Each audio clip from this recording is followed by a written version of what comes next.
VC search cum selection കമ്മിറ്റിയിലേക്ക് കേരള സർവകലാശാല പ്രതിനിധിയെ നൽകേണ്ടതില്ലെന്ന സെനറ്റ് തീരുമാനം ചാൻസലറെ രേഖാമൂലം അറിയിച്ചു. പ്രോ ചാൻസലർ അധ്യക്ഷത വഹിച്ച യോഗത്തിന്റെ തീരുമാനം പ്രോ ചാൻസലറായ ഉന്നത വിദ്യാഭ്യാസ മന്ത്രി ഒപ്പിട്ടു.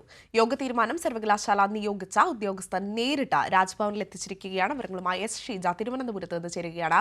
ഷീജ, ഇന്നലെ ചേർന്ന സെനറ്റ് യോഗത്തിന്റെ തീരുമാനം ഇപ്പോൾ ഔദ്യോഗികമായി രാജ്ഭവനിൽ എത്തിച്ചിരിക്കുകയാണ്. വിവരങ്ങൾ.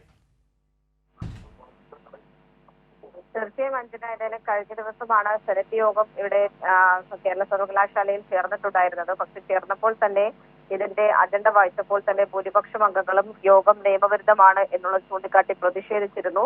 തുടർന്ന് ഒരു പ്രമേയവും, അതായത് വൈസ് ചാൻസലറെ തീരുമാനിക്കുന്ന സെർച്ച് കമ്മിറ്റിയിലേക്ക് കേരള സർവകലാശാലയുടെ പ്രതിനിധിയെ നൽകേണ്ടതില്ല എന്നുള്ള പ്രമേയവും ഇടത് അംഗം അവതരിപ്പിക്കുകയും ചെയ്തു. അതിനെ 14 പേർ പിന്തുണയ്ക്കുന്ന ഒരു സാഹചര്യമായിരുന്നു.